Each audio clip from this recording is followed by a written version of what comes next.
have three different, what we call three different pillars or three different areas that we provide solutions in. The first one is to protect banks and financial institutions against any attacks on applications and APIs. So APIs being very relevant because everyone today has a smartphone, especially in a country like India where the mobile penetration is huge. Looking into how we can protect the interaction between that end customer on a smartphone using an app with the actual servers within the bank's infrastructure. Looking into availability, so things like distributed denial of service attacks, and looking into being able to stop attacks before those attacks even hit our customers' infrastructure. So our goal is really to mitigate attacks as close to the attacker as possible. So we've been doing that for a long time with apps and APIs. The second pillar is what we call our credential abuse portfolio, where we look into mitigating attacks that will be automated. So someone trying to validate credentials that they found in the dark web somewhere against all of the financial institutions in the country. And they try and wash those against every bank so they can actually resell those at a higher value. And those accounts are ready for someone to commit fraud or account takeover attacks with those. As part of that, we do a lot of bot detection and bot mitigation. And we look into how we can accurately differentiate a human from a machine. Right? Someone trying to launch an attack that's completely automated, you'll be running against hundreds of thousands of machines across the internet, and those will be targeting a single application or a single customer. So we look into ways of mitigating these types of attacks and looking into how we can accurately pinpoint who the humans are versus who the bots are, right? And once we identify that there's bot activity, we allow our customers to look into how do they want to react to those? What action do they want us to take? Now, the second part of this portfolio is really looking into how to manage identities, right? So a lot of financial institutions, they have the usernames and passwords with what you use to access your internet banking today. But the challenge that people have is how do you grow that customer within the bank, right? So if I have a loan or I'm financing my car, for example, with a particular bank, how do I become a retail customer? Right? How do I open bank accounts or vice versa?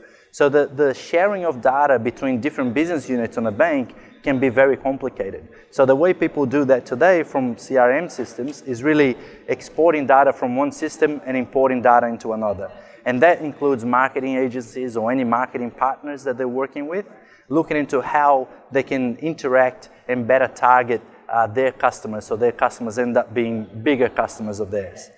And then the third portfolio is more related to enterprise security or what they do from a corporate security perspective. So we're looking into ways of securing publishing applications to users that are not really relying on the network as a means of security controls anymore. Looking into who the person is, what the identity is, and looking if that particular identity is authorized to access those internal applications, right? And I'm talking about email, I'm talking about CRM, I'm talking about any internal tool that an employee needs to access to do their job.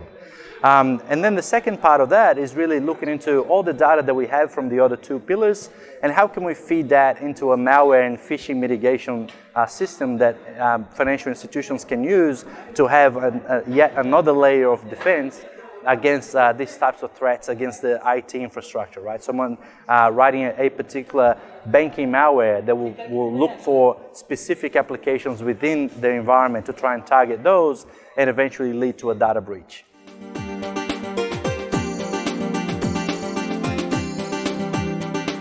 The term CIAM, right, what we call this type of technology, so which is a customer identity and access management. How do you ensure that user is who they say they are? And as soon as they register for services or they log on or they become your customers, how can you ensure that you can actually grow that identity without having that problem that I mentioned before with exporting data from one system and importing that data into another system, right? So looking into ways of ensuring the identity of that user and looking into things like compliance, for example, right? So GDPR was a big driver of this. So looking into how, if you are a customer of a particular entity, What do you want to allow that entity to use as ways to communicate with you, for example? What sort of data are you allowing them to have on you?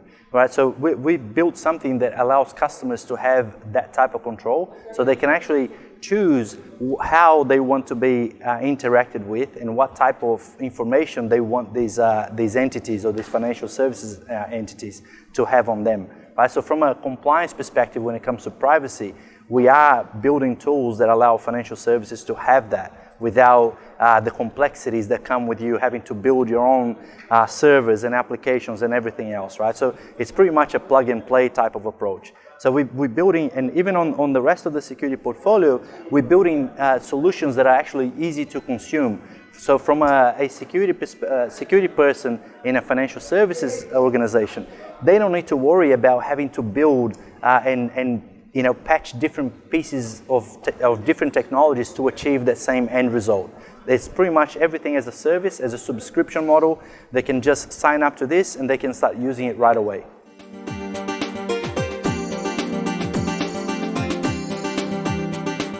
So we have several hundred entities on our platform today, right? And not only on financial services, but different industries that are extremely regulated as well, as much as financial services. The way Akamai built its platform is really designed to, we don't really store any data on the transactions of our customers, right? Or our customers' customers. So everything traverses our network, and the only reason we do that type of stuff is to really be able to filter out all the malicious traffic that's out on the internet, right? So all the bad stuff, we actually keeping that or mitigating that type of attacks as close to the attacker as possible, as I mentioned before. Now, when it comes to identity, we actually have the ability to host these in specific regions, depending on the requirements of our customers, right? So we have several regions in the world, and we have the ability to ensure that that data doesn't leave the country, that if it is a regulated industry.